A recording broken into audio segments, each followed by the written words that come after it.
أعوذ بالله من الشيطان الرجيم.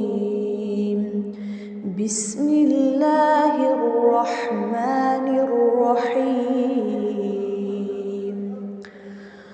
اللهم صل على محمد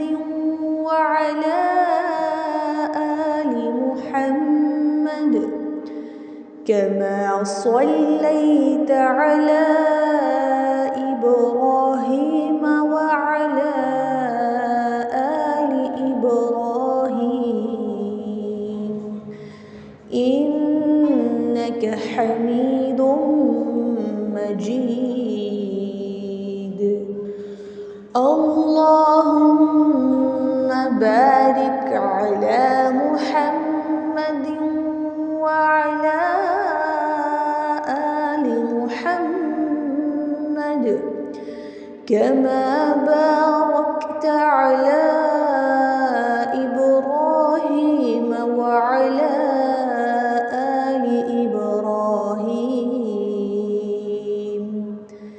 إنك حميد مجيد. ربی اشرح لی صدری ویسر لی امری واحلل عقدۃ من لسانی یفقہوا قولی واجعل لی وزیرا من اہلی ربی یسر ولا تعسر وتمم بالخیر وبک نستعین آمین یا الہی آمین۔ السلام علیکم ورحمۃ اللہ وبرکاتہ۔ آج انشاءاللہ جی ہم دوسرے پارے کا آغاز کریں گے سورۃ البقرہ کی آیہ نمبر 142 سے، اور دیکھتے ہیں کہ اللہ سبحانہ تعالیٰ نے ہمارے لیے اس میں کیا احکامات رکھے ہیں۔ اللہ سبحانہ تعالیٰ فرماتے ہیں سَيَقُولُ السُّفَهَاءُ مِنَ النَّاسِ مَا وَلَّاهُمْ، اب بیوقوف لوگ یہ کہیں گے کہ ان مسلمانوں کو اپنے اس قبلہ بیت المقدس سے کس نے پھیر دیا جس پر وہ پہلے تھے۔ اب فرما دیں کہ مشرق اور مغرب سب اللہ کے لیے ہے، وہ جسے چاہتا ہے سیدھی راہ پر ڈال دیتا ہے۔ اور اے مسلمانوں، اسی طرح ہم نے تمہیں اعتدال والی بہتر امت بنایا تاکہ تم لوگوں پر گواہ بنو، اور ہمارا یہ برگزیدہ رسول اللہ صلی اللہ علیہ وآلہ وسلم تم پر گواہ ہو۔ اور آپ پہلے جس قبلے پر تھے ہم نے صرف اس لیے مقرر کیا تھا کہ ہم پرکھ سکیں، یہ ظاہر کر دیں کہ کون ہمارے رسول صلی اللہ علیہ وآلہ وسلم کی پیروی کرتا ہے اور کون اپنے الٹے پاؤں پھر جاتا ہے۔ اور بے شک یہ قبلے کا بدلنا بڑی بھاری بات تھی، مگر ان پر نہیں تھی جنہیں اللہ نے ہدایت اور معرفت سے نوازا تھا۔ اور اللہ کی یہ شان نہیں ہے کہ تمہارا ایمان یوں ہی ضائع کر دے، بے شک اللہ لوگوں پر بڑی شفقت فرمانے والا اور مہربان ہے۔ اے رسول صلی اللہ علیہ وآلہ وسلم، ہم بار بار آپ کا رخ انور کا آسمان کی طرف پلٹنا دیکھ رہے ہیں، سو ہم ضرور بالضرور آپ کو اسی قبلے کی طرف پھیر دیں گے جس پر آپ راضی ہیں۔ بس آپ اپنا رخ ابھی مسجد حرام کی طرف پھیر لیجئے۔ اور اے مسلمانوں، تم جہاں کہیں بھی ہو بس اپنے چہرے اسی کی طرف پھیر لو۔ اور وہ لوگ جنہیں کتاب دی گئی ہے ضرور جانتے ہیں کہ یہ تحویل کعبہ کا حکم ان کے رب کی طرف سے حق ہے، اور اللہ ان کاموں سے بے خبر نہیں ہے جو وہ انجام دے رہے ہیں۔ اور اگر آپ اہل کتاب کے پاس ہر نشانی بھی لے آئیں تب بھی وہ آپ کے قبلے کی پیروی نہیں کریں گے، اور نہ آپ ہی ان کے قبلے کی پیروی کرنے والے ہیں، اور وہ آپس میں بھی ایک دوسرے کی قبلے کی پیروی نہیں کرتے۔ امت کی تعلیم کے لیے اللہ سبحانہ تعالیٰ نے یہاں پہ فرمایا، اور اگر بالفرض محال آپ نے بھی اپنے پاس علم آ جانے کے بعد ان کی خواہشات کی پیروی کی تو بے شک آپ اپنی جان پر زیادتی کرنے والے ہوں گے۔ آیہ نمبر 146 میں اللہ سبحانہ تعالیٰ نے فرمایا، اور جن لوگوں کو ہم نے کتاب عطا فرمائی ہے وہ اس رسول صلی اللہ علیہ وآلہ وسلم اور ان کی شان و عظمت کو اس طرح پہچانتے ہیں جیسا کہ بلا شبہ اپنے بیٹوں کو پہچانتے ہیں، اور یقیناً انہی میں سے ایک طبقہ حق کو جان بوجھ کر چھپا رہا ہے۔ اے سننے والو، حق تمہارے رب کی طرف سے ہے، سو تم ہرگز شک میں ہونے والے نہ ہو جاؤ۔ اور ہر ایک کے لیے توجہ کی ایک سمت مقرر ہے اور اسی کی طرف رخ کرتا ہے،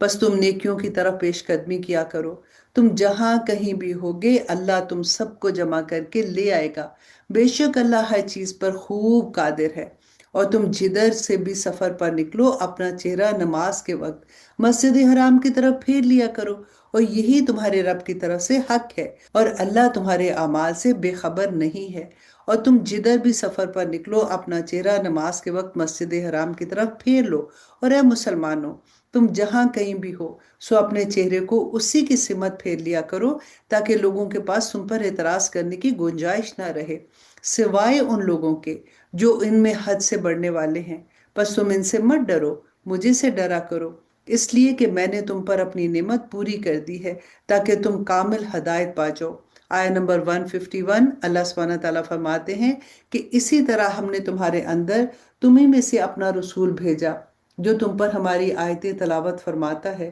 اور تمہیں نفسن اور قلبن پاک و صاف کرتا ہے، اور تمہیں کتاب کی تعلیم دیتا ہے، اور حکمت و دانائی سکھاتا ہے، اور تمہیں وہ اسرار معرفت اور حقیقت سکھاتا ہے جو تم نہیں جانتے تھے۔ سو تم مجھے یاد کرو، میں تمہیں یاد رکھوں گا، اور میرا شکر ادا کرو اور میری ناشکری نہ کرو۔ آیہ نمبر 153، اللہ سبحانہ تعالیٰ فرماتے ہیں کہ اے ایمان والو، صبر اور نماز کے ذریعے مجھ سے مدد چاہا کرو، یقیناً اللہ صبر کرنے والوں کے ساتھ ہوتا ہے۔ اور جو لوگ اللہ کی راہ میں مارے جائیں انہیں مت کہا کرو کہ وہ مردہ ہیں، وہ مردہ نہیں ہیں بلکہ زندہ ہیں، لیکن تمہیں ان کی زندگی کا شعور نہیں ہے۔ آیہ نمبر 155، اور ہم ضرور بل ضرور تمہیں آزمائیں گے، کچھ خوف اور بھوک سے، کچھ مالوں اور جانوں اور پھلوں کے نقصان سے، اور اے رسول صلی اللہ علیہ وآلہ وسلم، آپ ان صبر کرنے والوں کو خوشخبری سنا دیں جن پر اگر کوئی مصیبت پڑتی ہے تو کہتے ہیں کہ بے شک ہم بھی اللہ ہی کا مال ہیں اور ہم بھی اسی کی طرف پلٹ کر جانے والے ہیں۔ آیہ نمبر 157، اور یہی وہ لوگ ہیں جن پر ان کی رب کی طرف سے پے در پہ نوازشیں ہیں اور رحمتیں ہیں، اور یہی لوگ ہدایت یافتہ ہیں۔ بے شک صفا اور مروہ اللہ کی نشانیوں میں سے ہیں، چنانچہ جو شخص بیت اللہ کا حج یا عمرہ کرے تو اس پر کوئی گناہ نہیں کہ ان دونوں کے درمیان چکر لگائے، اور جو شخص اپنی خوشی سے کوئی نیکی کرے تو یقیناً اللہ بڑا قدر شناس اور بڑا بخبر ہے۔ آیہ نمبر 159، بے شک جو لوگ ہماری نازل کردہ کھلی نشانیوں اور ہدایت کو چھپاتے ہیں اس کے بعد کہ ہم نے اسے لوگوں کے لیے اپنی کتاب میں واضح کر دیا ہے، تو انہی لوگوں پر اللہ لعنت بھیجتا ہے، یعنی انہیں اپنی رحمت سے دور کرتا ہے، اور لعنت بھیجنے والے بھی ان پر لعنت بھیجتے ہیں۔ آیہ نمبر 160، مگر جو لوگ توبہ کر لیں اور اپنی اصلاح کر لیں اور حق کو ظاہر کر دیں تو میں بھی انہیں معاف فرما دوں گا، اور میں بڑا ہی توبہ قبول کرنے والا اور مہربان ہوں۔ آیہ نمبر 161، بے شک جنہوں نے حق کو چھپا کر کفر کیا اور اس حالت میں مرے کہ وہ کافر ہی تھے، ان پر اللہ کی اور فرشتوں کی اور سب لوگوں کی لعنت ہے، وہ ہمیشہ اسی لعنت میں گرفتار رہیں گے، ان پر سے عذاب ہلکا نہیں کیا جائے گا اور نہ ہی انہیں مہلت دی جائے گی۔ آیہ نمبر 163، اور تمہارا معبود خدائے واحد ہے، اس کے سوا کوئی معبود نہیں، وہ نہایت مہربان اور بہت رحم کرنے والا ہے۔ آیہ نمبر 164، بے شک آسمانوں اور زمینوں کی تخلیق میں اور دن اور رات کی گردش میں اور ان جہازوں اور کشتیوں میں جو سمندر میں لوگوں کو نفع پہنچانے والی چیزیں اٹھا کر چلتی ہیں، اور اس بارش کے پانی میں جسے اللہ آسمان کی طرف سے اتارتا ہے، پھر اس کے ذریعے مردہ زمین کو زندہ کرتا ہے، وہ زمین جس میں اس نے ہر قسم کے جانور پھیلا دیے ہیں، اور ہواؤں کے رخ بدلنے میں اور اس بادل میں جو آسمان اور زمین کے درمیان حکم الہی کا پابند ہو کر چلتا ہے، ان میں عقل مندوں کے لیے قدرت الہی کی بہت سی نشانیاں ہیں۔ اور لوگوں میں سے بعض ایسے بھی ہیں جو اللہ کے غیروں کو اللہ کا شریک ٹھہراتے ہیں اور ان سے اللہ سے محبت کرتے ہیں، اور جو لوگ ایمان والے ہیں وہ ہر ایک سے بڑھ کر اللہ سے بہت ہی زیادہ محبت کرتے ہیں۔ اور اگر یہ ظالم لوگ اس وقت کو دیکھ لیں جب آخری عذاب ان کی آنکھوں کے سامنے ہوگا تو جان لے کہ ساری قوتوں کا مالک اللہ ہے، اور بے شک اللہ سخت عذاب دینے والا ہے۔ آیہ نمبر 166، اور جب وہ کفر کے پیشوا جن کی پیروی کی گئی اپنے پیروکاروں سے بیزار ہوں گے اور وہ سب اللہ کا عذاب دیکھ لیں گے اور سارے اسباب ان سے ختم ہو جائیں گے، اور یہ بیزاری دیکھ کر مشرک پیروکار کہیں گے کاش ہمیں دنیا میں جانے کا ایک موقع مل جائے تو ہم بھی ان سے بیزاری ظاہر کر دیں جیسے انہوں نے آج ہم سے بیزاری ظاہر کی ہے۔ یوں اللہ انہیں ان کے اعمال انہی پر حسرت بنا کر دکھائے گا اور وہ کسی صورت بھی دوزخ سے نہیں نکل پائیں گے۔ اے لوگو، زمین کی چیزوں میں جو حلال اور پاکیزہ ہیں کھاؤ، اور شیطان کے راستوں پر مت چلو، بے شک وہ تمہارا کھلا دشمن ہے۔ آیا نمبر 169، وہ تمہیں بدی اور بے حیائی کا حکم دیتا ہے، اور یہ بھی کہ تم اللہ کی نسبت وہ کچھ کہو جس کا تمہیں خود علم نہیں ہے۔ اور جب ان کافروں سے کہا جاتا ہے کہ جو اللہ نے نازل فرمایا ہے اس کی پیروی کرو، تو کہتے ہیں کہ نہیں، بلکہ ہم تو اسی روش پر چلیں گے جس پر ہم نے اپنے باپ دادا کو پایا ہے، اگرچہ ان کے باپ دادا نہ کچھ عقل رکھتے ہوں اور نہ ہی ہدایت پر ہوں۔ اور ان کافروں کو ہدایت کی طرف بلانے کی مثال ایسے شخص کی سی ہے جو کسی ایسے جانور کو پکارے جس سوائے پکار اور آواز کے کچھ نہیں سنتا۔ یہ لوگ تو بہرے ہیں، گونگے ہیں، اندھے ہیں، سو انہیں کچھ سمجھ نہیں آتی۔ آیا نمبر 172، اے ایمان والو، پاکیزہ چیزوں میں سے کھاؤ جو ہم نے تمہیں عطا کی ہیں، اور اللہ کا شکر ادا کرو اگر تم صرف اسی کی بندگی بجا لاتے ہو۔ آیا نمبر 173، اس نے تم پر صرف مردار اور خون اور سور کا گوشت اور وہ جانور جس پر ذبح کرتے وقت غیر اللہ کا نام پکارا گیا ہو حرام کیا ہے۔ بس جو شخص سخت مجبور ہو جائے، نہ تو نافرمانی کرنے والا ہو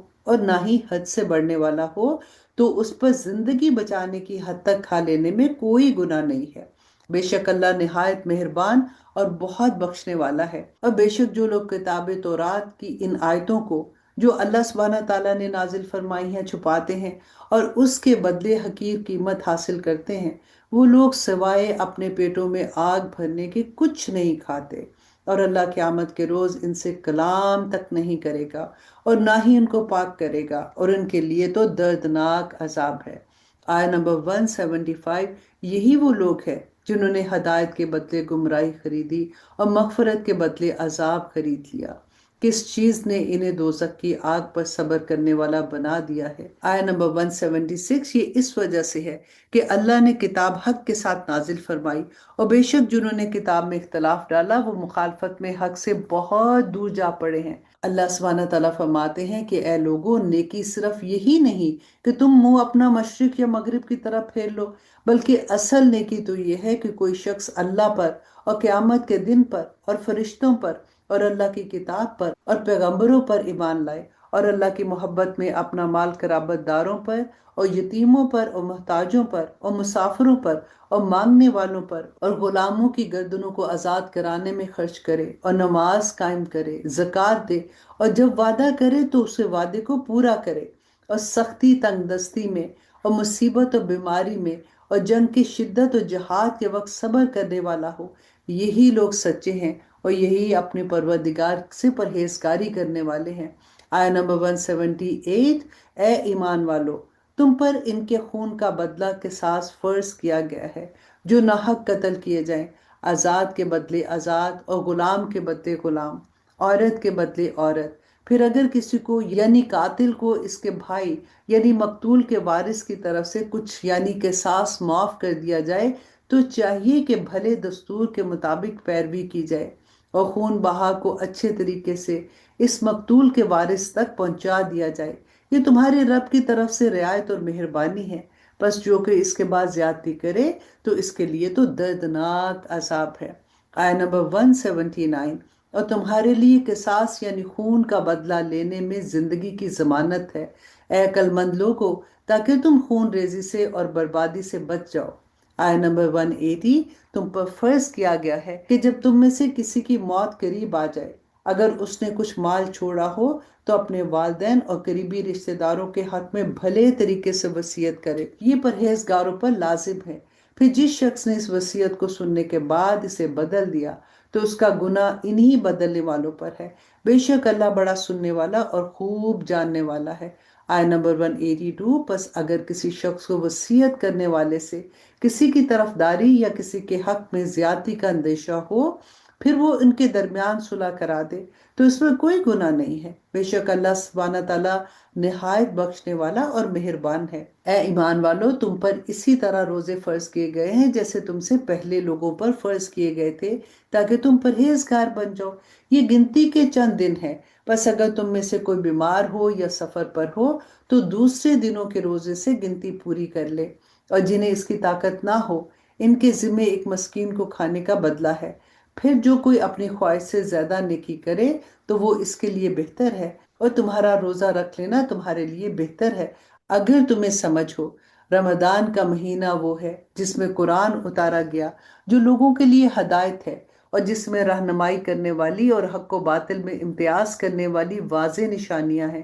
بس تم میں سے جو کوئی اس مہینے کو پالے تو وہ اس کے روزے ضرور رکھے، اور جو کوئی بیمار ہو یا سفر پر ہو تو دوسرے دنوں کے روزوں سے گنتی پوری کرے۔ اللہ تمہارے حق میں آسانی چاہتا ہے اور تمہارے لیے دشواری نہیں چاہتا، اور اس لیے کہ تم گنتی پوری کر سکو، اور اس لیے کہ اس نے تمہیں جو ہدایت فرمائی ہے اس پر اس کی بڑائی بیان کرو، اور اس کے لیے تم شکر گزار بن جاؤ۔ اور اے نبی صلی اللہ علیہ وآلہ وسلم، جب میرے بندے آپ سے میری نسبت سوال کریں تو بتا دیا کرے کہ میں نزدیک ہی ہوں، میں پکارنے والے کی پکار کا جواب دیتا ہوں جب بھی وہ مجھے پکارتا ہے۔ بس انہیں چاہیے کہ میری فرما برداری اختیار کرے اور مجھ پر پختہ یقین رکھے تاکہ وہ راہ مراد پا جائیں۔ آیت نمبر 187، تمہارے لیے روزوں کی راتوں میں اپنی بیوی کے پاس جانا حلال کر دیا گیا ہے، وہ تمہارا لباس ہے اور تم ان کی پوشاک ہو۔ اللہ کو معلوم ہے کہ تم اپنے حق میں خیانت کرتے تھے، سو اس نے تمہارے حال پر رحم کیا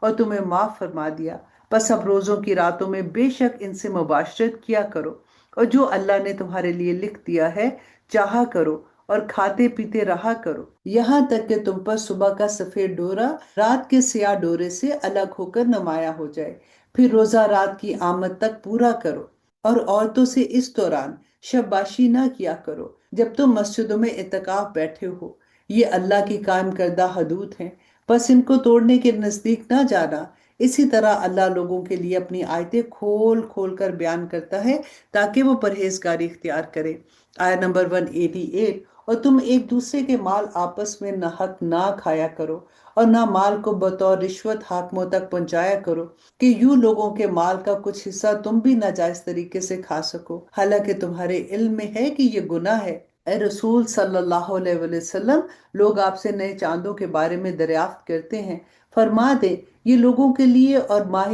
حج کے تعین کے لیے وقت کی علامتیں ہیں، اور یہ کوئی نیکی نہیں ہے کہ تم حالت احرام میں گھروں میں ان کی پشت کی طرف سے آؤ، بلکہ نیکی تو ایسی الٹی رسموں کے بجائے پرہیزگاری اختیار کرنا ہے۔ اور تم گھروں میں ان کے دروازوں سے آیا کرو اور اللہ سے ڈرتے رہو تاکہ تم فلاح پاؤ، اور اللہ کی راہ میں ان سے جنگ کرو جو تم سے جنگ کرتے ہیں، ہاں مگر حد سے نہ بڑھو، بے شک اللہ حد سے بڑھنے والوں کو پسند نہیں کرتا۔ آیا نمبر 191، اور دوران جنگ ان جنگ کرنے والے کافروں کو جہاں بھی پاؤ مار ڈالو، اور ریاستی اقدام کے ذریعے انہیں وہاں سے باہر نکال دو جہاں سے انہوں نے تمہیں نکالا تھا، اور فتنہ انگیزی تو قتل سے بھی زیادہ سخت جرم ہے۔ اور ان سے مسجد حرام یعنی خانہ کعبہ کے پاس جنگ نہ کرو جب تک وہ خود تم سے جنگ نہ کرے،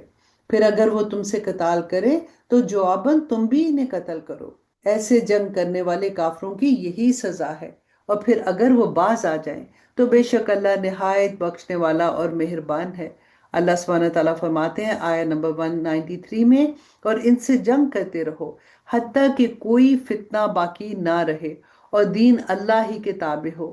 یعنی امن و سلامتی اور انسانی تکریم کی تحفظ کا نظام عملاً قائم ہو جائے۔ پھر اگر وہ باز آ جائے تو سوائے ظالموں کے کسی پر زیادتی روا نہیں ہے۔ حرمت والے مہینے کے بدلے حرمت والا مہینہ ہے، اور دیگر حرمت والی چیزیں ایک دوسرے کا بدل ہیں۔ بس اگر تم میں سے کوئی زیادتی کرے تم بھی اس پر زیادتی کرو، مگر اسی قدر جتنی اس نے تم پر کی ہے، اور اللہ سے ڈرتے رہو اور جان لو کہ اللہ ڈرنے والوں کے ساتھ ہے۔ آیت نمبر 195، اور اللہ کی راہ میں خرچ کرو اور اپنے ہی ہاتھوں خود کو ہلاکت میں نہ ڈالو، اور نیکی اختیار کرو، بے شک اللہ نیکیکاروں سے محبت کرتا ہے۔ آیت نمبر 196، اور حج اور عمرے کے مناسک اللہ کے لیے مکمل کرو، پھر اگر تم راستے میں روک لیے جاؤ تو جو قربانی بھی میسر آئے کرنے کے لیے بھیج دو، اور اپنے سروں کو اس وقت تک نہ منڈاؤ جب تک قربانی کا جانور اپنے مقام پر نہ پہنچ جائے۔ پھر تم میں سے جو کوئی بیمار ہو یا اس کے سر میں کوئی تکلیف ہو اس وجہ سے قبل از وقت سر منڈا لے تو اس کے بدلے میں روزے رکھے یا صدقہ دے یا قربانی کرے۔ پھر جب تم اطمینان کی حالت میں ہو تو جو کوئی عمرے کو حج کے ساتھ ملانے کا فائدہ اٹھائے تو جو بھی قربانی میسر آئے کر دے۔ پھر جسے یہ بھی میسر نہ ہو تو وہ 3 دن کے روزے زمانہ حج میں رکھے، اور ساتھ جب تم حج سے واپس لوٹو۔ یہ پورے 10 روزے ہوں گے۔ یہ رعایت اس لیے ہے جس کے اہل و عیال مسجد حرام کے پاس نہیں رہتے ہوں، یعنی جو مکہ کا رہنے والا نہ ہو۔ اور اللہ سبحانہ تعالیٰ سے ڈرتے رہو اور جان لو کہ اللہ سخت عذاب دینے والا ہے۔ آیا نمبر 197 کے حج کے چند مہینے مقرر ہیں، تو جو شخص ان مہینوں میں نیت کر کے اپنے اوپر حج لازم کر لے تو حج کے دنوں میں نہ عورتوں سے اختلاط کرے اور نہ ہی کوئی گناہ اور نہ ہی کسی سے جھگڑا کرے، اور تم جو بھلائی بھی کرو گے اللہ اسے خوب جانتا ہے۔ اور آخرت کے سفر کا سامان کر لو، بے شک سب سے بہتر زاد راہ تقوی ہے۔ اے عقل والو، میرا تقوی اختیار کرو، اور تم پر اس بات میں کوئی گناہ نہیں اگر تم زمانہ حج میں تجارت کے ذریعے اپنے رب کا فضل بھی تلاش کرو۔ پھر جب تم عرفات سے واپس آؤ تو مشعر حرام یعنی مزدلفہ کے پاس اللہ کا ذکر کیا کرو، اور اس کا ذکر اس طرح کرو جیسے اس نے تمہیں ہدایت فرمائی ہے، اور بے شک اس سے پہلے تو تم بھٹکے ہوئے تھے۔ پھر تم وہیں سے جا کر واپس آیا کرو جہاں سے اور لوگ واپس آتے ہیں، اور اللہ سے خوب بخشش طلب کرو، بے شک اللہ نہایت بخشنے والا اور مہربان ہے۔ آیا نمبر 200 پھر جب تم اپنے حج کے ارکان پورے کر چکو تو منا میں اللہ کا خوب ذکر کرو، جیسا تم اپنے باپ دادا کا بڑے شوق سے ذکر کرتے ہو، یا اس سے بھی زیادہ شدت شوق سے اللہ کا ذکر کیا کرو۔ پھر لوگوں میں سے کچھ ایسے بھی ہیں جو کہتے ہیں کہ اے ہمارے رب ہمیں دنیا میں ہی عطا کر دے، ایسے لوگوں کے لیے آخرت میں کوئی حصہ نہیں ہے۔ اور انہی میں سے ایسے بھی ہیں جو اللہ سے یہ درخواست کرتے ہیں کہ اے ہمارے پروردگار ہمیں دنیا بھی عطا کر اور ہمیں آخرت میں بھی بھلائیوں سے نواز اور ہمیں دوزخ کے عذاب سے محفوظ رکھ۔ یہی وہ لوگ ہیں جن کے لیے ان کے نیک کمائی میں حصہ ہے، اور اللہ جلد حساب کرنے والا ہے۔ آیا نمبر 203 اور اللہ کو ان گنتی کے چند دنوں میں خوب یاد کیا کرو۔ پھر جس کسی نے منا سے واپسی میں 2 ہی دنوں میں جلدی کی تو اس پر کوئی گناہ نہیں ہے، اور جس نے اس میں تاخیر کی تو اس پر بھی کوئی گناہ نہیں۔ یہ اس لیے ہے جو پرہیزگاری اختیار کرے اور اللہ سے ڈرتے رہو، اور جان لو کہ تم سب اسی کی طرف جمع کیے جاؤ گے۔ اور لوگوں میں سے کوئی شخص ایسا بھی ہوتا ہے کہ جس کی گفتگو دنیاوی زندگی میں تمہیں اچھی لگتی ہے، اور وہ اللہ کو اپنے دل کی باتوں پر گواہ بھی بناتا ہے، حالانکہ وہ سب سے زیادہ جھگڑالو ہوتا ہے۔ اور جب وہ آپ سے پھر جاتا ہے تو زمین میں ہر ممکن بھاگ دوڑ کرتا ہے تاکہ اس میں فساد انگیزی کرے اور کھیتیاں اور جانیں تباہ کرے۔ اللہ فساد کو پسند نہیں فرماتا، اور جب اسے اس ظلم اور فساد پر کہا جاتا ہے کہ اللہ سے ڈرو تو اس کا غرور اسے مزید گناہ پر اکساتا ہے۔ بس اس کے لیے جہنم کافی ہے، اور وہ یقیناً بہت برا ٹھکانہ ہے۔ اور اس کے برعکس لوگوں میں کوئی شخص ایسا بھی ہے جو اللہ کی رضا حاصل کرنے کے لیے اپنی جان بھی بیچ ڈالتا ہے، اور اللہ بندوں پر بڑی مہربانی فرمانے والا ہے۔ اے ایمان والو، اسلام میں پورے کے پورے داخل ہو جاؤ اور شیطان کے راستے پر مت چلو، بے شک وہ تمہارا کھلا دشمن ہے۔ آیا نمبر 209 بس اگر تم اس کے بعد بھی پھسل جاؤ جبکہ تمہارے پاس واضح نشانیاں آ چکی تو جان لو کہ اللہ بہت غالب بڑی حکمت والا ہے۔ کیا وہ اس بات کے منتظر ہیں کہ بادل کے سائبانوں میں اللہ کا عذاب آ جائے اور فرشتے بھی نیچے اتر آئے اور سارا قصہ تمام ہو جائے؟ تو سارے کام اللہ ہی کی طرف لوٹ کر جانے والے ہیں۔ آپ بنی اسرائیل سے پوچھ لیں کہ ہم نے انہیں کتنی واضح نشانیاں عطا کی تھیں، اور جو شخص اللہ کی نعمت کو اپنے پاس آ جانے کے بعد بدل ڈالے تو بے شک اللہ سخت عذاب دینے والا ہے۔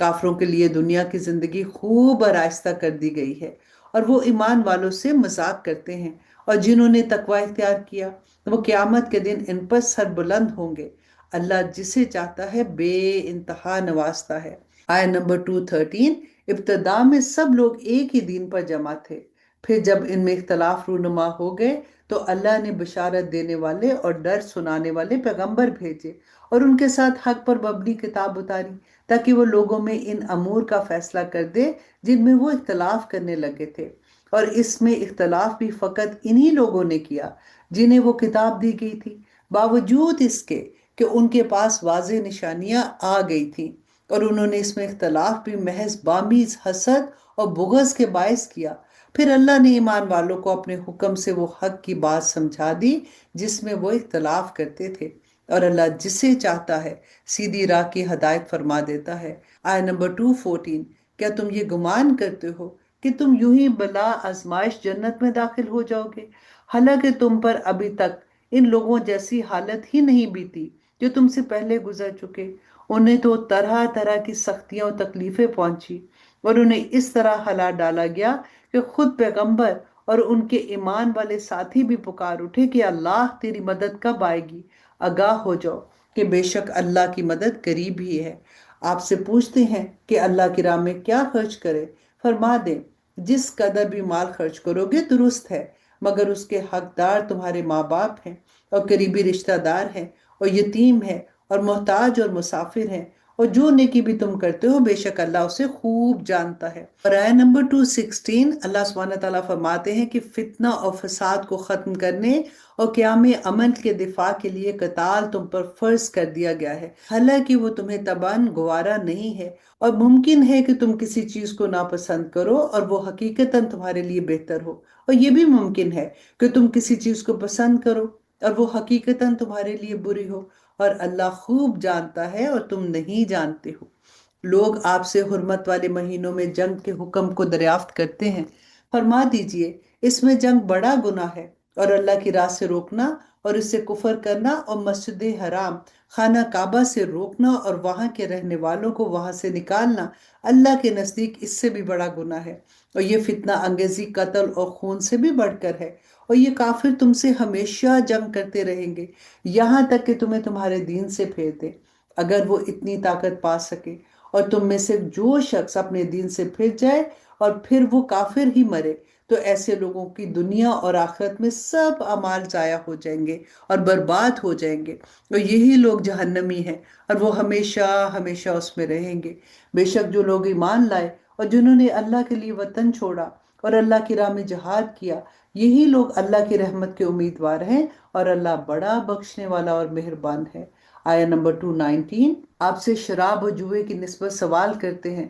فرما دے کہ ان دونوں میں بڑا گناہ ہے اور لوگوں کے لیے کچھ دنیاوی فائدے بھی ہیں، مگر ان دونوں کا گناہ ان کے نفع سے بڑھ کر ہے۔ اور آپ سے یہ بھی پوچھتے ہیں کہ کیا خرچ کرے؟ فرما دیجئے کہ جو ضرورت سے زائد ہے خرچ کر دو۔ اسی طرح اللہ تمہارے لیے اپنے احکام کھول کھول کر بیان فرماتا ہے تاکہ تم غور و فکر کرو۔ آیت نمبر 220، تمہارا غور و فکر دنیا اور آخرت دونوں کے معاملات میں رہے گا، اور آپ سے یتیموں کے بارے میں دریافت کرتے ہیں، فرما دیں کہ ان کے معاملات کا سنوارنا بہتر ہے، اور اگر انہیں نفقہ اور کاروبار میں اپنے ساتھ ملا لو تو وہ تمہارے بھائی ہیں، اور اللہ خرابی کرنے والوں کو بھلائی کرنے والوں سے جدا پہچانتا ہے، اور اگر اللہ چاہتا تو تمہیں مشقت میں ڈال دیتا۔ بے شک اللہ بڑا غالب اور بڑی حکمت والا ہے۔ اور تم مشرک عورتوں کے ساتھ نکاح مت کرو جب تک کہ وہ مسلمان نہ ہو جائیں، اور بے شک مسلمان لونڈی آزاد مشرک عورت سے بہتر ہے،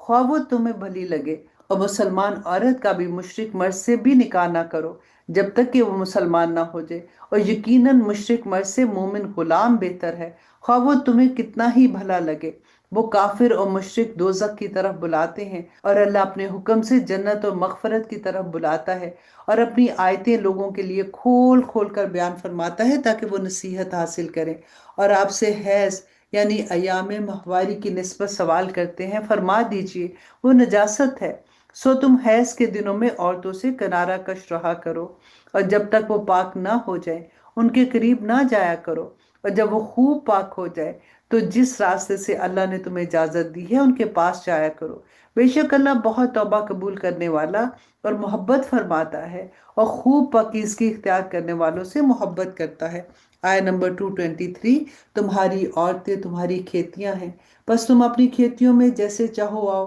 اور اپنے لیے آئندہ کا کچھ سامان کر لو، اللہ کا تقوی اختیار کرو اور جان لو کہ تم اس کے حضور پیش ہونے والے ہو، اور اے رسول صلی اللہ علیہ وآلہ وسلم اپنے اہل ایمان کو خوشخبری سنا دے کہ اللہ کے حضور ان کی پیشی بہتر رہے گی، اور اپنی قسموں کے باعث اللہ کے نام کو لوگوں کے ساتھ نیکی کرنے اور پرہیزگاری اختیار کرنے اور لوگوں میں صلح کرانے میں آڑ مت بناؤ۔ اللہ خوب سننے والا اور جاننے والا ہے۔ اللہ تمہاری بےہودہ قسموں پر تم سے مواخذہ نہیں کرتا، مگر ان کا ضرور مواخذہ فرمائے گا جن کا تمہارے دلوں نے ارادہ کیا ہو، اور اللہ بڑا بخشنے والا اور حلم والا ہے۔ اور ان لوگوں کے لیے جو اپنی بیویوں کے قریب نہ جانے کی قسم کھا لیں 4 ماہ کی مہلت ہے، بس اگر وہ اس مدت میں رجوع کر لیں تو بے شک اللہ بڑا بخشنے والا اور مہربان ہے۔ اور اگر انہوں نے طلاق کا پختہ ارادہ کر لیا ہو تو بے شک اللہ خوب سننے والا اور جاننے والا ہے۔ اور طلاق یافتہ عورتیں اپنے لیے 3 حیض تک اپنے آپ کو روکے رکھے، اور ان کے لیے جائز نہیں ہے کہ وہ اسے چھپائیں جو اللہ نے ان کے رحموں میں پیدا فرما دیا ہے، اگر وہ اللہ پر اور قیامت کے دن پر ایمان رکھتی ہیں۔ اور اس مدت کے اندر ان کے شوہروں کو انہیں پھر اپنی زوجیت میں لوٹا لینے کا حق زیادہ ہے، اگر وہ اصلاح کا ارادہ کر لے۔ اور دستور کے مطابق عورتوں کو بھی مردوں پر اسی طرح حقوق ہے جیسے مردوں کے عورتوں پر ہے، البتہ مردوں کو ان پر فضیلت ہے، اور اللہ بڑا غالب حکمت والا ہے۔ آیت نمبر 229، طلاق صرف 2 بار تک ہے، پھر یا تو بیوی کو اچھے طریقے سے زوجیت میں روک لینا ہے یا بھلائی کے ساتھ چھوڑ دینا ہے، اور تمہارے لیے جائز نہیں ہے کہ جو چیزیں تم انہیں دے چکے ہو وہ ان سے واپس لو، سوائے اس کے کہ دونوں کو اندیشہ ہو کہ اب زوجیت برقرار رکھتے ہوئے دونوں اللہ کے حدود کو قائم نہیں رکھ سکیں گے۔ پھر اگر تمہیں اندیشہ ہو کہ دونوں اللہ کے حدود کو قائم نہ رکھ سکیں گے، سو اس صورت میں ان پر کوئی گناہ نہیں ہے کہ بیوی خود کچھ بدلے میں دے کر اس تکلیف دہ بندھن سے آزادی لے لے۔ یہ اللہ کی مقرر کردہ حدود ہیں لوگوں، پس تم ان سے آگے مت بڑھو، اور جو لوگ اللہ کی حدود سے تجاوز کرتے ہیں سو وہی ظالم ہے۔ اور پھر اگر ان سے تیسری مرتبہ طلاق دے دو تو اس کے بعد وہ ان کے لیے حلال نہ ہوں گی یہاں تک کہ وہ کسی اور شوہر کے ساتھ نکاح کر لیں۔ پھر اگر وہ دوسرا شوہر بھی طلاق دے دے تو اب ان دونوں یعنی پہلے شوہر اور اس کی عورت پر کوئی گناہ نہیں ہوگا اگر وہ دوبارہ زوجیت میں پلٹ جائیں، بشرط کہ دونوں یہ خیال کریں کہ اب وہ حدود الہی قائم رکھ سکیں گے۔ یہ اللہ کی مقرر کردہ حدود ہیں جنہیں وہ علم والوں کے لیے بیان کرتا ہے۔ اللہ سبحانہ تعالیٰ فرماتے ہیں آیت نمبر 231 میں، اور جب تم عورتوں کو طلاق دو اور وہ اپنی عدت پوری ہونے کو آ پہنچے تو انہیں اچھے طریقے سے اپنی زوجیت میں روک لو یا انہیں اچھے طریقے سے چھوڑ دو، اور انہیں محض تکلیف دینے کے لیے نہ روکے رکھو کہ ان پر زیادتی کرتے رہو، اور جو کوئی ایسا کرے بس اس نے اپنی ہی جان پر ظلم کیا۔ اور اللہ کے احکام کو مذاق نہ بنا لو، اور یاد کرو اللہ کی اس نعمت کو جو تم پر کی گئی ہے، اور اس کتاب کو جو اس نے تم پر نازل فرمائی ہے، اور دنائی کی باتوں کو جس کی اس نے تمہیں تعلیم دی ہے۔ وہ تمہیں اس امر کی نصیحت کرتا ہے، اور اللہ سے ڈرو اور جان لو کہ بے شک اللہ سب کچھ جاننے والا ہے۔ آیت نمبر 232، اور جب تم عورتوں کو طلاق دو اور وہ اپنی عدت پوری ہونے کو آ پہنچے تو جب وہ شرعی دستور کے مطابق باہم رضامند ہو جائیں تو انہیں اپنے شوہروں سے نکاح کرنے سے مت روکو۔ ایسے شخص کو اس امر کی نصیحت کی جاتی ہے جو تم میں سے اللہ پر اور یوم قیامت پر ایمان رکھتا ہے، یہ تمہارے لیے بہت ستھری اور نہایت پاکیزہ بات ہے، اور اللہ جانتا ہے اور تم بہت سی چیزوں کو نہیں جانتے ہو۔ آیت نمبر 233، اور مائیں اپنے بچوں کو پورے 2 برس تک دودھ پلائیں۔ یہ حکم اس لیے ہے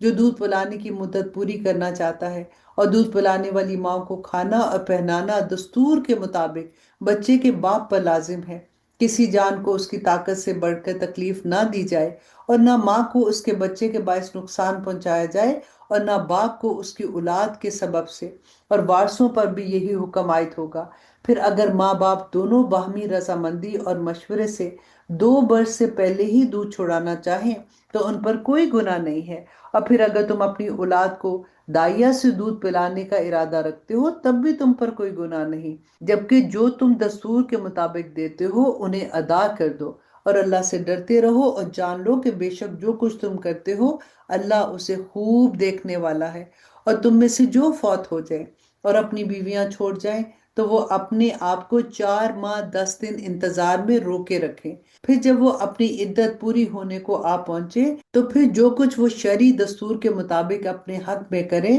تم پر اس معاملے میں کوئی مواخذہ نہیں ہے، اور جو کچھ تم کرتے ہو اللہ اس سے اچھی طرح خبردار ہے۔ اور تم پر اس بات میں کوئی گناہ نہیں کہ دوران عدت بھی اس عورت کو اشارتاً نکاح کا پیغام دے دو، یا یہ خیال اپنے دلوں میں چھپائے رکھو۔ اللہ جانتا ہے کہ تم عنقریب ان سے ذکر کرو گے، مگر ان سے خفیہ طور پر بھی ایسا وعدہ نہ لو سوائے اس کے کہ تم شریعت کے روح سے قناعتاً معروف بات کہہ دو، اور اس دوران عقد نکاح کا پختہ عزم نہ کرو یہاں تک کہ مقررہ عدت اپنی انتہا کو پہنچ جائے، اور جان لو کہ اللہ تمہارے دلوں کی بات کو بھی جانتا ہے، تو اس سے ڈرتے رہا کرو، اور یہ بھی جان لو کہ اللہ بڑا بخشنے والا اور بڑا حلم والا ہے۔ تم پر اس بات پہ بھی کوئی گناہ نہیں کہ اگر تم نے اپنی منکوحہ عورتوں کو ان کے چھونے یا ان کے مہر مقرر کرنے سے پہلے طلاق دے دی ہے، تو انہیں ایسی صورت میں مناسب خرچہ دے دو۔ وسعت والوں پر ان کی حیثیت کے مطابق لازم ہے، اور تنگ دست پر اس کی حیثیت کے مطابق۔ بہر طور یہ خرچہ مناسب طریقے سے دیا جائے، یہ بھلائی کرنے والوں پر واجب ہے۔ اور آیہ نمبر 237، اور اگر تم نے انہیں چھونے سے پہلے طلاق دے دی حالانکہ تم ان کا مہر مقرر کر چکے تھے، تو اس مہر کا جو تم نے مقرر کیا تھا نصف دینا ضروری ہے، سوائے اس کے کہ وہ اپنا حق خود معاف کر دیں، یا وہ شوہر جس کے ہاتھ میں نکاح کی گرہ ہے معاف کر دے، یعنی بجائے نصف کے زیادہ یا پورا ادا کر دے۔ اور اے مردو، اگر تم معاف کر دو تو یہ تقوی کے زیادہ قریب ہے۔ اور کشادگی کے ان لمحات میں بھی آپس میں احسان کرنا نہ بھولا کرو، بے شک اللہ سبحانہ تعالیٰ تمہارے اعمال کو خوب دیکھنے والا ہے۔ آیہ نمبر 238 کہ سب نمازوں کی حفاظت کیا کرو، اور بالخصوص درمیانی نماز کی، اور اللہ کے حضور سراپے ادب و نیاز بن کر قیام کیا کرو۔ پھر اگر تم حالت خوف میں ہو تو پیادہ یا سوار جیسے بھی ہو نماز پڑھ لیا کرو۔ پھر جب تم حالت امن میں آ جاؤ تو انہی طریقوں پر اللہ کو یاد کرو جو اس نے تمہیں سکھائے ہیں، جنہیں تم پہلے نہیں جانتے تھے۔ اور تم میں سے جو لوگ فوت ہوں اور اپنی بیویاں چھوڑ جائیں، ان پر لازم ہے کہ مرنے سے پہلے اپنی بیویوں کے لیے انہیں 1 سال کا خرچہ دینے اور اپنے گھروں سے نہ نکالے جانے کی وصیت کر جائیں۔ پھر اگر وہ خود اپنی مرضی سے نکل جائیں تو دستور کے مطابق جو کچھ بھی وہ اپنے حق میں کرے، تم پر اس معاملے میں کوئی گناہ نہیں، اور اللہ بڑا غالب اور بڑی حکمت والا ہے۔ اور طلاق یافتہ عورتوں کو بھی مناسب طریقے سے خرچہ دیا جائے، یہ پرہیزگاروں پر واجب ہے۔ اسی طرح اللہ تمہارے لیے اپنے احکام واضح فرماتا ہے تاکہ تم سمجھ سکو۔ اے رسول صلی اللہ علیہ وسلم، کہ آپ نے ان لوگوں کو نہیں دیکھا جو موت کے ڈر سے اپنے گھروں سے نکل گئے حالانکہ وہ ہزاروں کی تعداد میں تھے، تو اللہ نے انہیں حکم دیا کہ مر جاؤ، سو وہ مر گئے، پھر انہیں زندہ فرما دیا۔ بے شک اللہ لوگوں پر فضل فرمانے والا ہے، مگر اکثر لوگ اس کا شکر ادا نہیں کرتے۔ اے مسلمانوں، اللہ کی راہ میں قیام امن اور تکریم انسانیت کے تحفظ کے لیے جنگ کرو، اور جان لو کہ اللہ خوب سننے والا اور جاننے والا ہے۔ کون ہے جو اللہ کو قرض حسنہ دے پھر وہ اس کے لیے اسے کئی گنا بڑھا دے؟ اور اللہ ہی تمہارے رزق میں تنگی اور کشادگی کرتا ہے، اور تم اسی کی طرف لوٹائے جاؤ گے۔ آیہ نمبر 246، اے نبی صلی اللہ علیہ وآلہ وسلم، کیا آپ نے بنی اسرائیل کے اس گروہ کو نہیں دیکھا جو موسیٰ علیہ السلام کے بعد ہوا، جب انہوں نے اپنے پیغمبر سے کہا کہ ہمارے لیے ایک بادشاہ مقرر کر دے تاکہ ہم اس کی قیادت میں اللہ کی راہ میں جنگ کریں؟ نبی نے ان سے فرمایا، کہیں ایسا نہ ہو کہ تم پر قتال فرض کر دیا جائے اور تم قتال ہی نہ کرو۔ وہ کہنے لگے، ہمیں کیا ہوا ہے کہ ہم اللہ کی راہ میں جنگ نہ کریں، حالانکہ ہمیں اپنے گھروں سے اور اولاد سے جدا کر دیا گیا ہے۔ سو جب ان پر ظلم اور جارحیت کے خلاف قتال فرض کر دیا گیا تو ان میں سے چند ایک کے سوا سب پھر گئے۔ اللہ ظالموں کو خوب جانتا ہے۔ اور ان سے ان کے نبی نے فرمایا کہ بے شک اللہ نے تمہارے لیے طالوت کو بادشاہ مقرر فرمایا ہے۔ تو کہنے لگے کہ اسے ہم پر حکمرانی کیسے مل سکتی ہے، حالانکہ ہم اس سے حکومت کرنے کے زیادہ حقدار ہیں، اسے تو دولت کی فراوانی بھی نہیں دی گئی۔ نبی نے فرمایا کہ بے شک اللہ نے اسے تم پر منتخب کر لیا ہے، اور اسے علم اور جسم میں زیادہ کشادگی عطا فرمائی ہے، اور اللہ اپنی سلطنت کی امانت جسے چاہتا ہے عطا فرما دیتا ہے، اور اللہ بڑی وسعت والا اور خوب جاننے والا ہے۔ اور آیت نمبر 248، اور ان کے نبی نے ان سے فرمایا، اس کی سلطنت کے من جانب اللہ ہونے کی نشانی یہ ہے کہ تمہارے پاس صندوق آئے گا، اس میں تمہارے رب کی طرف سے سکون قلب کا سامان ہوگا، اور کچھ آل موسیٰ اور آل ہارون کے چھوڑے ہوئے تبرکات بھی ہوں گے، اسے فرشتوں نے اٹھایا ہوگا۔ اگر تم ایمان والے ہو تو بے شک اس میں تمہارے لیے بڑی نشانیاں ہیں۔ پھر جب طالوت اپنے لشکروں کو لے کر شہر سے نکلا تو اس نے کہا کہ بے شک اللہ تمہیں ایک نہر کے ذریعے آزمانے والا ہے، بس جس نے اس سے پانی پیا سو وہ میرے ساتھیوں میں سے نہیں ہوگا، اور جو اس سے نہیں پیے گا بس وہی میری جماعت سے ہوگا، مگر جو شخص ایک چلو کی حد تک اپنے ہاتھ سے پی لے اس پر کوئی حرج نہیں ہے۔ سو ان میں سے چند لوگوں کے سوا باقی سب نے اس میں سے پانی پی لیا۔ بس جب طالوت اور اس کے ایمان والے ساتھی نہر کے پار چلے گئے تو کہنے لگے، آج ہم میں طالوت اور اس کی فوج سے مقابلہ کرنے کی طاقت نہیں ہے۔ جو لوگ یہ یقین رکھتے تھے کہ وہ شہید ہو کر یا مرنے کے بعد اللہ سے ملاقات کا شرف پانے والے ہیں، کہنے لگے کہ کئی مرتبہ اللہ کے حکم سے تھوڑی سی جماعت خاص بڑی جماعت پر غالب آ گئی ہے، تو اللہ صبر کرنے والوں کے ساتھ ہے، اور اللہ صبر کرنے والوں کو اپنا ساتھ نوازتا ہے۔ اور جب وہ جالوت اور اس کی فوجوں کے مقابل ہوئے تو عرض کرنے لگے کہ اے ہمارے پروردگار، ہم پر صبر میں وسعت فرما اور ہمیں ثابت قدم رکھ اور ہمیں کافروں پر غلبہ عطا فرما۔ پھر انہوں نے اس جالوتی فوج کو اللہ کے حکم سے شکست دی، اور داؤد علیہ السلام نے جالوت کو قتل کر دیا، اور اللہ نے ان کو یعنی داؤد علیہ السلام کو حکومت اور حکمت عطا فرمائی اور انہیں جو چاہا سکھایا۔ اور اگر اللہ ظلم کرنے والے ظالم لوگوں کے ایک گروہ کو تقریم انسانیت اور امن کے تحفظ کرنے والے دوسرے گروہ کے ذریعے نہ ہٹاتا رہتا تو زمین پر انسانی زندگی بعض جابروں کے مسلسل تسلط اور ظلم کے باعث برباد ہو جاتی، مگر اللہ تمام جہانوں پر بڑا فضل فرمانے والا ہے۔ اور اب اس پارہ کی آخری آیا اللہ سبحانہ تعالیٰ فرماتے ہیں، یہ اللہ کی آیتیں ہیں، ہم انہیں اے رسول صلی اللہ علیہ وآلہ وسلم آپ پر سچائی کے ساتھ پڑھتے ہیں، اور بے شک آپ رسولوں میں سے ہیں۔ آمین ثم آمین۔ اللہ سبحانہ تعالیٰ ہماری اس کوشش کو قبول اور منظور کرے۔ میں آپ لوگوں سے درخواست کروں گی کہ ابھی تک اگر آپ کسی کلاس میں نہیں ہیں تو رمضان کے بعد پلیز آپ کوئی نہ کوئی کلاس ضرور اٹینڈ کیجئے گا، کیونکہ جب تک آپ اس کو ڈیٹیل سے نہیں سمجھیں گی آپ کو قرآن پاک کی اس طرح سے سمجھ نہیں آئے گی۔ اور سمجھنا اس لیے ضروری ہے کہ جب تک ہمیں سمجھ نہیں آئے گی ہمارے عمل میں نہیں ڈھلے گا۔ ہم سب دعا کرتے ہیں کہ اللہم آنس وحشتی فی قبری بالقرآن وارحمنی بالقرآن العظیم واجعلہ لی اماما ونورا وہدا ورحمہ۔ اللہم ذکرنی منہ ما نسیت وعلمنی منہ ما جہلت وارزقنی تلاوتہ آناء اللیل وآناء النہار واجعلہ لی حجۃ یا رب العالمین۔